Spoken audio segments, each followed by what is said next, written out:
He was my godfather, my mentor, my father's best friend. He was also sleeping with my wife. The realization hit me like a sledgehammer to the chest as I stared at the phone screen in my trembling hands. Messages labeled Uncle Frank filled the display, each one more intimate than the last.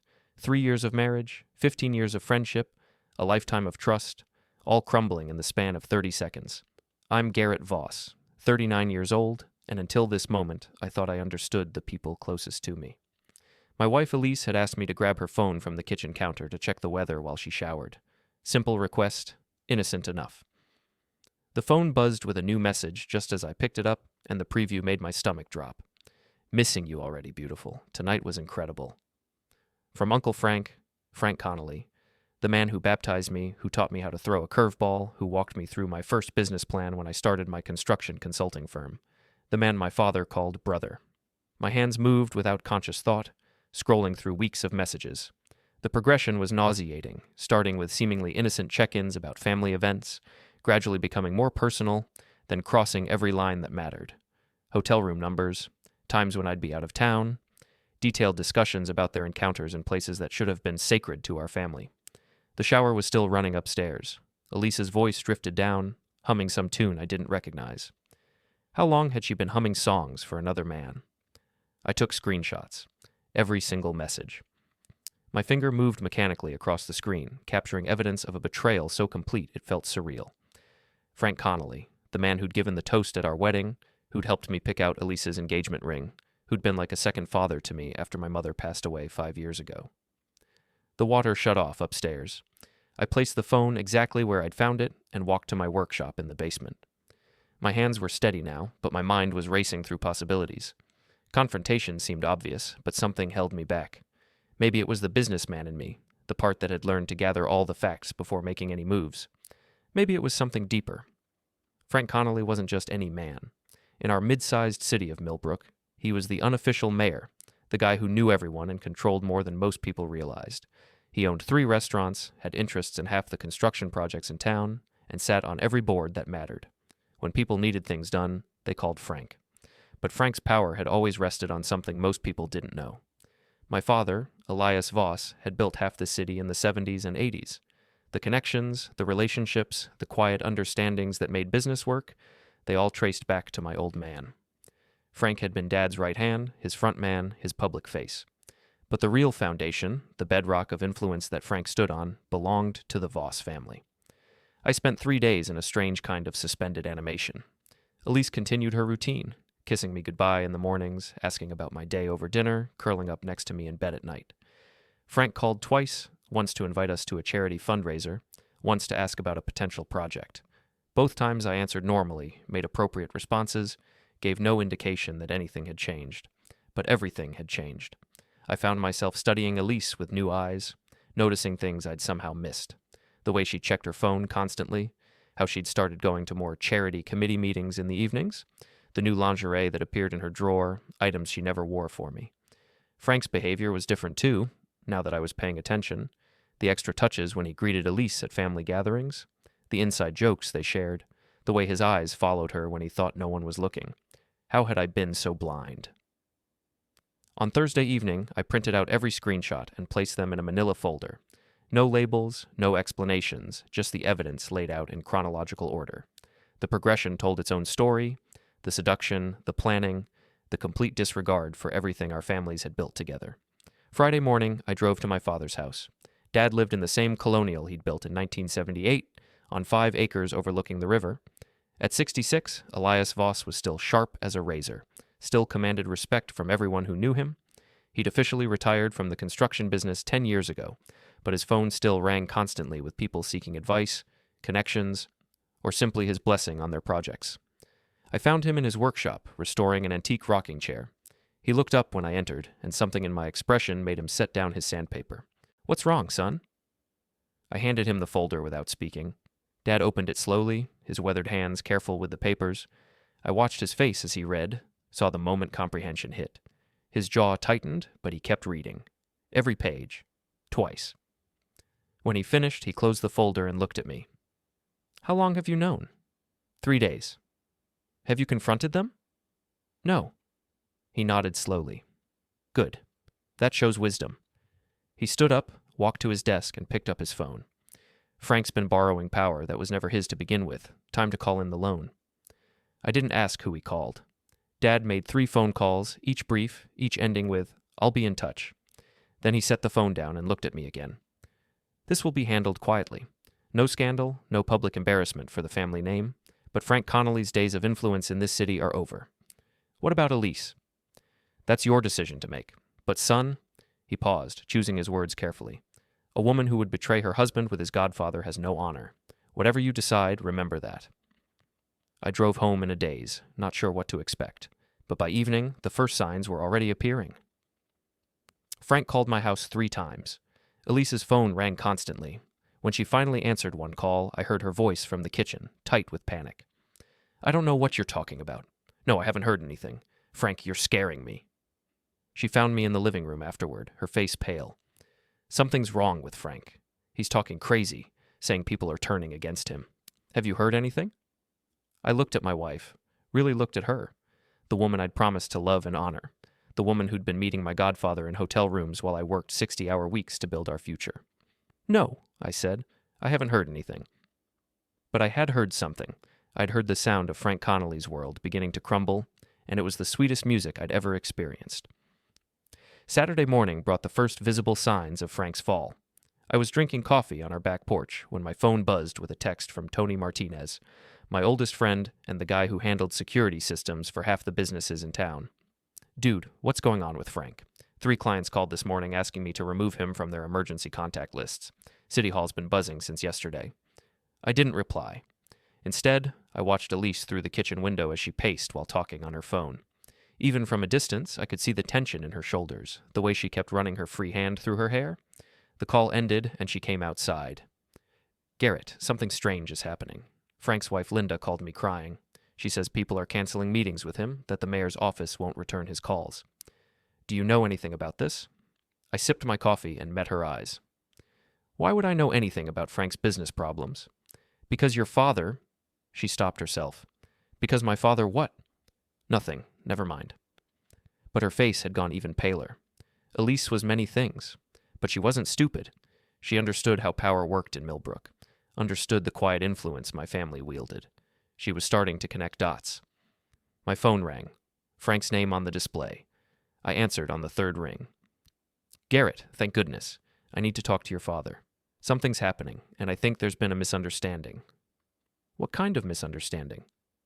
"I can't discuss it over the phone. Can you arrange a meeting? Today?" I let the silence stretch. "I'll ask him. Please. This is urgent. My whole life is—" His voice cracked. "Just please ask him." I hung up and called Dad. He answered on the 1st ring. "Frank wants to meet with you." "I'm sure he does. Tell him I'm busy." "For how long?" "Permanently." The word hung in the air like a final verdict. In Millbrook, being permanently too busy for Frank Connolly meant something very specific. It meant exile from the inner circle that actually ran things. It meant watching your influence fade away like morning mist. Sunday morning, Elise was gone when I woke up. Her note said she'd gone to early church service, but I knew better. Frank's wife Linda was a regular at early service. They were planning, trying to figure out how to contain whatever was happening. I drove to Dad's house and found him reading the newspaper on his front porch. He looked remarkably peaceful for a man who'd just destroyed his oldest friend. "How are you holding up, son?" "I keep waiting to feel guilty." "Do you?" I considered the question seriously. "No. I keep thinking about how long it must have been going on. How many times Frank looked me in the eye and called me son while he was sleeping with my wife." Dad nodded. "Betrayal cuts deepest when it comes from family. And Frank was family?" "What exactly did you do?" "I made some phone calls, reminded certain people where their loyalties should lie." He folded his newspaper precisely. "Frank's construction permits for the Riverside project. They'll be delayed indefinitely. His liquor licenses, under review. The city contracts he was consulting on, awarded to other firms, his membership at the country club. Well, let's just say his dues check will be returned." "That's it?" "Son, Frank Connolly built his reputation on being the man who could make things happen. What do you think happens to that reputation when things stop happening for him?" I was beginning to understand. This wasn't about destroying Frank financially, though that would certainly follow. This was about something more fundamental. In a city like Millbrook, influence was currency, and Dad had just frozen Frank's accounts. My phone buzzed. Text message from Elise. Frank and Linda are leaving town for a few days. Family emergency. I'm helping Linda pack. I showed Dad the message. He smiled grimly. Smart man. He knows what's coming. What's coming? The questions. When word gets around that Frank's lost his touch, people will start wondering why. They'll start looking at his recent decisions, his associations, his behavior. A man in his position can't afford that kind of scrutiny. Especially if he's been having an affair. Especially then. I drove home to find Elise's car missing from the driveway. She didn't return until evening, and when she did, her eyes were red from crying. Frank's really leaving, she nodded. He says it's temporary, just until things calm down, but Linda's terrified. She doesn't understand what's happening. Do you? The question caught her off guard. What do you mean? Do you understand what's happening to Frank? No, not really. He won't explain it. Just keeps saying he needs time to figure things out. I studied her face, looking for any sign that she understood her own role in Frank's downfall. But Elise had always been remarkably good at compartmentalizing, at keeping different parts of her life separate. She probably genuinely believed this was just some business dispute. Maybe it's for the best, I said. Sometimes people need distance to gain perspective. She looked at me sharply. What's that supposed to mean? Nothing specific, just that Frank's been under a lot of stress lately. Maybe some time away will help him remember what's really important. That night, Elise tossed and turned beside me, checking her phone every few minutes. I lay still, pretending to sleep, listening to her restless movements. Around 2 a.m, she slipped out of bed and went downstairs. I heard the faint murmur of a phone conversation, too quiet to make out words. When she came back to bed, I could smell cigarette smoke on her clothes. Elise had quit smoking 3 years ago, right after we got married. Apparently stress had driven her back to old habits. Monday morning brought confirmation of Frank's flight. Tony called while I was having breakfast. Frank Connolly's house is empty. Moving truck there yesterday evening. Neighbors say he and his wife packed up and left around midnight. Any idea what spooked him? None at all. Weird timing, though, right when all his business deals started falling apart. Maybe that's why he left. Maybe, but it feels like running, like he's scared of something. After Tony hung up, I sat in my kitchen and tried to process what I was feeling. 3 days ago, I'd discovered my wife's betrayal. Now, the man who'd been like a second father to me was fleeing the city in the middle of the night. I should have felt satisfied, vindicated, triumphant. Instead, I felt empty, hollow, like something fundamental had been carved out of my chest. Elise appeared in the doorway, already dressed for work. I heard Frank's gone. So I understand. Aren't you going to ask me how I'm handling it? I looked up from my coffee. How are you handling it? I'm worried about him. About Linda. They left so suddenly. I'm sure they'll be fine. That's it? That's all you have to say? Frank was like family to us. The word family hit me like a physical blow. I set down my coffee cup carefully, afraid I might throw it. Yes, I said quietly. He was. Something in my tone made her step back. For just a moment, I saw fear flicker across her face. But then her phone buzzed with a work message, and the moment passed. After she left for the office, I called Dad. It's done, he said without preamble. Frank's gone. The question now is what you want to do about your wife. I don't know yet. Take your time. But remember, son, some betrayals can't be forgiven, and some people can't be trusted, no matter how much you might want to believe otherwise. I hung up and sat in my empty house, surrounded by the remnants of a life that had been built on lies. Outside, Millbrook was waking up to a new reality, one where Frank Connolly was no longer the man to see, no longer the power broker who made things happen. But inside my house, the real reckoning was just beginning. The next 2 weeks passed in a strange kind of limbo. Elise went through the motions of normal life. Work, social commitments, household routines, but I could see the strain wearing on her. She checked her phone obsessively, jumped every time it rang, and had developed a nervous habit of chewing her bottom lip.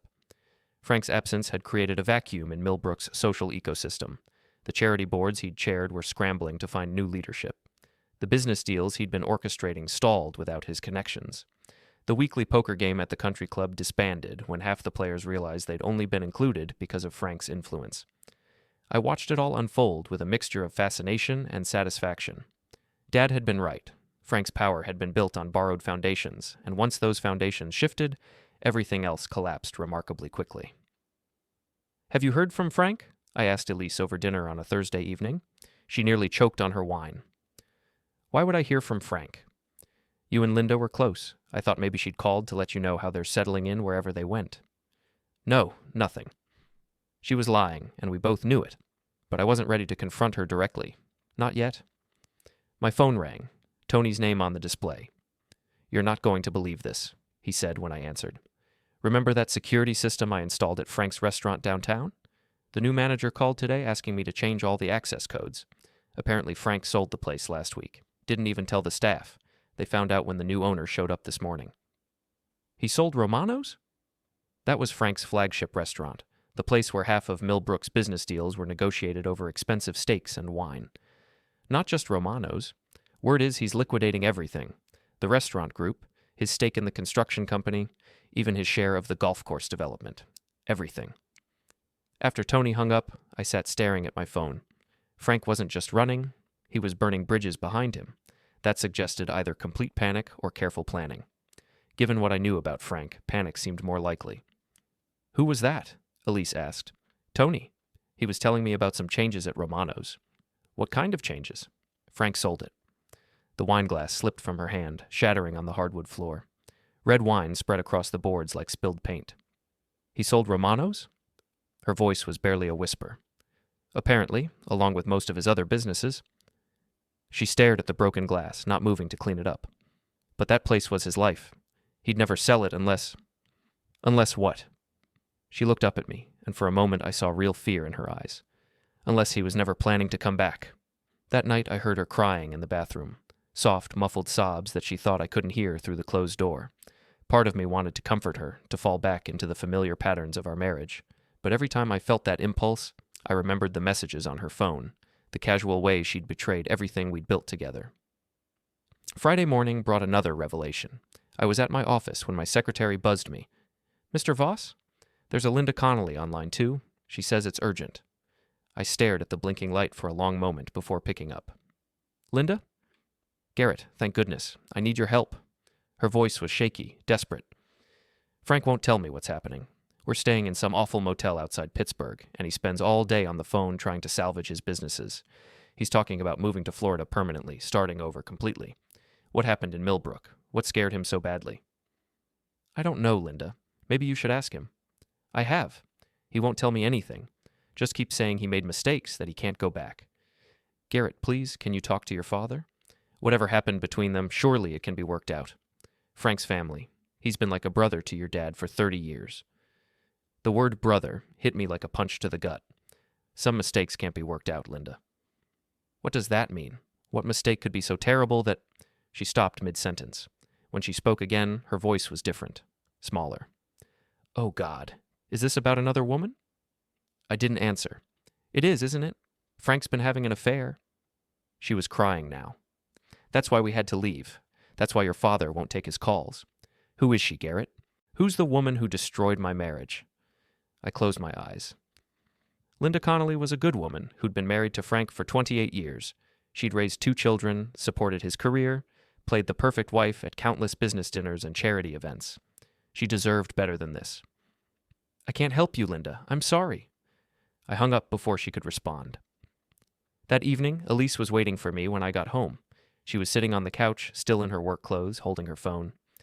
Linda called me today. Did she? She thinks Frank's having an affair. I hung up my jacket and walked to the kitchen. What do you think? I think... She followed me, her voice getting higher. I think this is all getting out of hand. Frank made some business mistake, and now everyone's assuming the worst about him. It's not fair. Life rarely is. That's all you have to say. Frank was your godfather.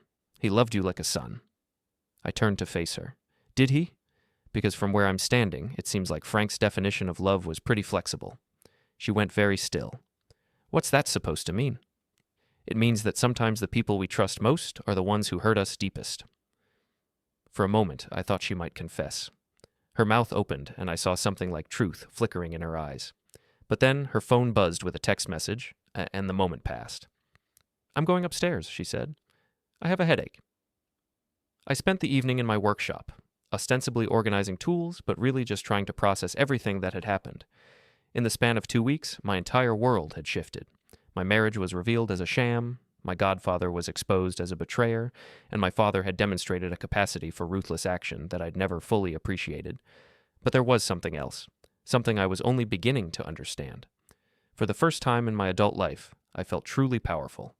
Not the borrowed power of family connections or business success, but something more fundamental, the power that came from seeing clearly, from acting decisively, from refusing to be a victim. My phone buzzed. Text message from an unknown number. "This isn't over. We need to talk." Frank. He'd gotten a new phone, probably a burner. The message felt like a threat, but it sounded more like desperation. I deleted the message without responding. Upstairs, I could hear Elise moving around in our bedroom, getting ready for bed, going through the familiar routines of a marriage that no longer existed in any meaningful way. Tomorrow would bring new revelations, new consequences, new choices, but tonight, I sat in my workshop and felt something I hadn't experienced in years, complete clarity about what needed to be done. The confrontation I'd been expecting came on a Tuesday morning in late October. I was reviewing project proposals in my office when my secretary buzzed me again. "Mr. Voss, your wife is here. She says she needs to speak with you immediately." Elise burst through my office door before I could respond. Her hair was disheveled, her makeup smeared, and she was clutching her phone like a lifeline. "We need to talk. Now." I gestured to the chair across from my desk. "Have a seat. Not here, somewhere private. This is private. Your secretary can hear everything through that thin door, and you know it." She was right. The walls in my building were paper thin. "Please, Garrett, this is important." I studied her face. Whatever had happened, it had shaken her badly. "All right. There's a coffee shop 2 blocks down. Meet me there in 10 minutes. The coffee shop was nearly empty at 10:30 on a weekday morning. I chose a table in the back corner, away from the few other customers.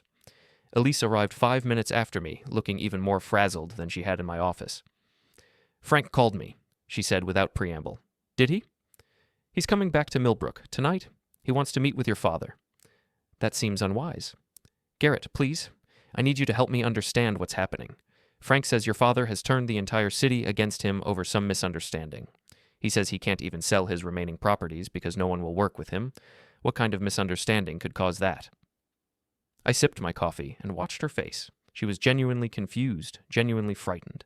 Either she was a better actress than I'd given her credit for, or she really didn't understand the connection between Frank's downfall and their affair. "Maybe you should ask Frank." "I did. He won't tell me anything.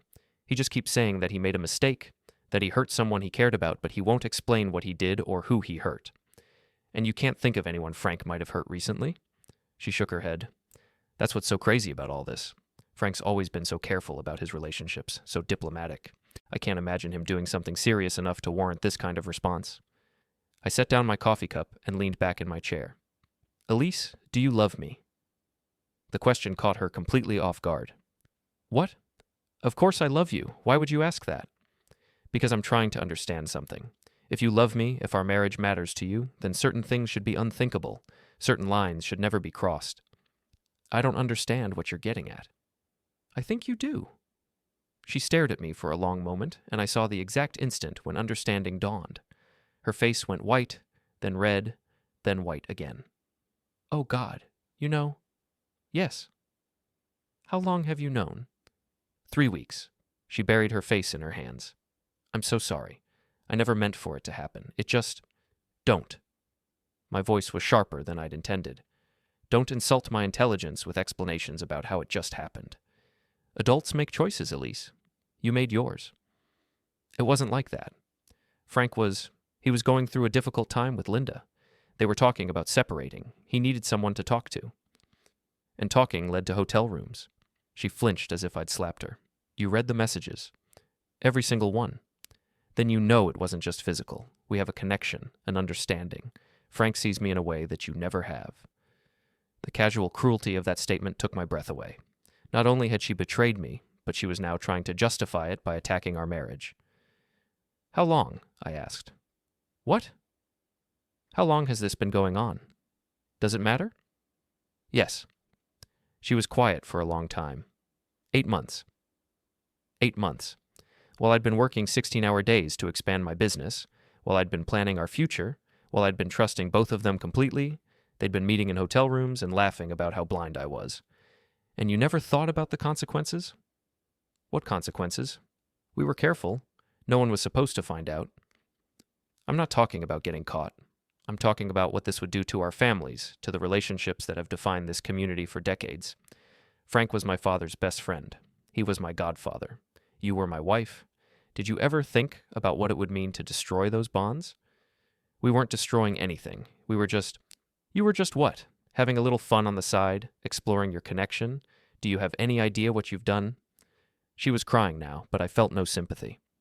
Frank's life is ruined. His marriage is over. His businesses are gone.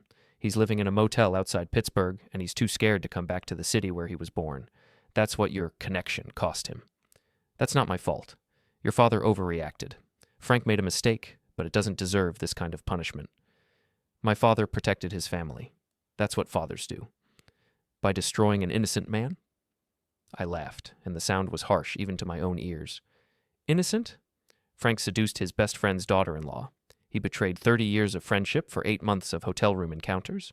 In what universe is that innocent? He loves me. He used you, and you let him. She stood up abruptly, knocking over her chair. I don't have to listen to this. No, you don't, but you do have to live with the consequences. What's that supposed to mean? I stood up as well. It means that Frank isn't the only one who's lost everything, Elise. You just haven't realized it yet. I left her standing in the coffee shop and walked back to my office. My hands were shaking, but not from anger. From relief, the confrontation I'd been dreading for weeks was finally over, and it had gone exactly as I'd expected. No tears, no begging for forgiveness, no recognition of the magnitude of her betrayal, just justifications and blame-shifting and a pathetic attempt to make Frank the victim. My phone was ringing when I got back to my desk. Dad's number. Frank's in town, he said without preamble. He's asking around, trying to find someone willing to set up a meeting with me.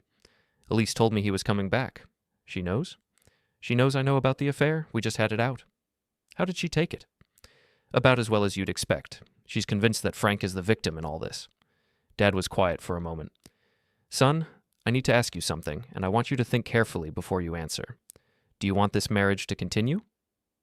The question hung in the air between us. Did I want my marriage to continue? 3 weeks ago, the answer would have been an automatic yes. Elise and I had built a life together, made plans, talked about children, but that life had been built on a foundation of lies. No, I said finally. I don't think it can. Then it's time to finish this. Frank made his move on Thursday evening. I was at home, sitting in my study and reviewing contracts, when the doorbell rang. Elise had been avoiding me since our confrontation at the coffee shop, spending her evenings at her mother's house or with friends. The house felt empty without her constant presence, but it was a peaceful kind of emptiness. I opened the front door to find Frank Connolly standing on my porch. He looked terrible. The confident, well-dressed man I'd known all my life had been replaced by someone who seemed to have aged 10 years in 3 weeks. His clothes were wrinkled, his hair unkempt, and there were dark circles under his eyes that spoke of sleepless nights and constant worry. Hello, Garrett. Frank? May I come in? I stepped aside and let him enter. He walked into my living room like a man approaching his own execution, taking in the familiar surroundings with the air of someone seeing them for the last time. You know why I'm here? I can guess. He turned to face me. I need you to talk to your father. No. You haven't even heard what I have to say. I don't need to. The answer is no. He sat down heavily on my couch, suddenly looking every one of his 58 years. Garrett, I know you're angry. You have every right to be. What happened between Elise and me, it was wrong. I know that. Do you? Of course I do. She's your wife. You're like a son to me. I betrayed both of those relationships, and I'll regret it for the rest of my life. I remained standing, looking down at him. But you're not here to apologize. You're here to ask for mercy. I'm here to ask for a chance to make things right. How exactly do you propose to do that? I'll leave Millbrook permanently. I'll never contact Elise again. I'll dissolve what's left of my business interests and disappear from your lives completely. But I need your father to call off his campaign against me. I can't even sell my remaining properties because no one will work with me. Linda and I are living on credit cards and the few $1,000s I had in personal savings. What about the money from Romano's and your other businesses? His face crumpled. Gone. I had to sell everything at a loss because buyers knew I was desperate. The restaurant sold for 60 cents on the dollar. The construction company was worse. And Linda knows why? She knows about the affair. She's filing for divorce as soon as we get back to Pittsburgh. I walked to the window and looked out at the street where I'd grown up, the neighborhood where Frank had been a constant presence for as long as I could remember.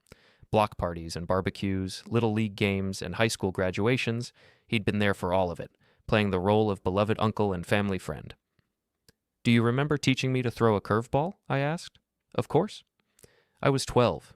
You spent an entire Saturday in my backyard, showing me how to grip the ball, how to snap my wrist. You said the secret was commitment, that you had to trust the pitch completely, even when it felt wrong." "I remember." "You also told me that baseball was like life, that the most important thing was integrity, that you could lose games, strike out, make errors, but as long as you played with honor, you could look at yourself in the mirror." Frank said nothing. "I've been thinking about that conversation a lot lately, about integrity and honor and what it means to betray the people who trust you."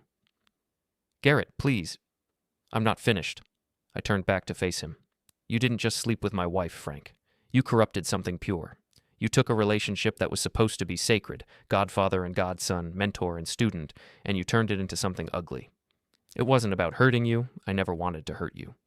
But you did hurt me. You hurt me in the deepest way possible. And now you want me to convince my father to let you walk away with your dignity intact. I want a chance to start over." "You had that chance. You had it every day for 8 months. Every time you met my wife in a hotel room. Every time you looked me in the eye and called me son.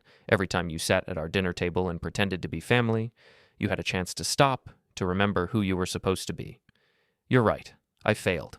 I failed as a godfather, as a friend, as a man.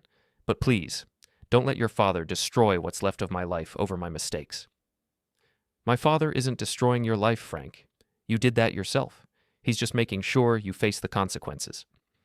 Frank stood up, and for a moment I saw a flash of the old arrogance, the entitlement that had always lurked beneath his charming exterior. "Your father has turned this entire city against me over a personal matter. That's not justice. It's vindictiveness." Is it? Or is it a father protecting his family from someone who proved he can't be trusted?" "I made one mistake." "You made hundreds of mistakes.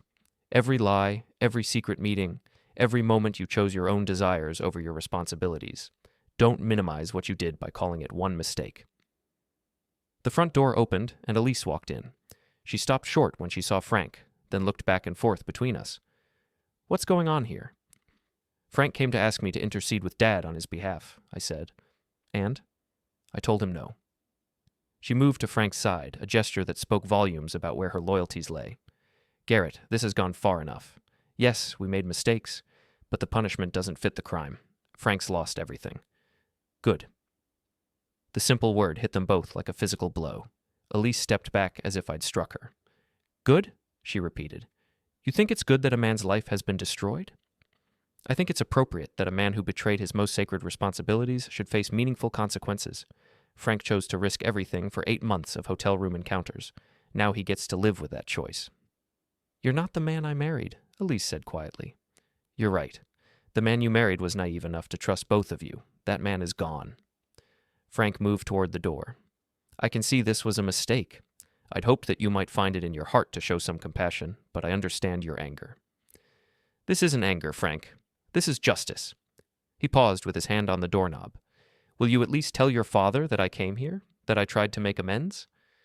"I'll tell him exactly what happened here tonight." After Frank left, Elise and I stood in my living room, looking at each other across a gulf that had become unbridgeable. "I'm leaving," she said finally. "I know. I'll be back tomorrow to pack my things." "I'll be at work." She nodded and walked toward the stairs, then stopped.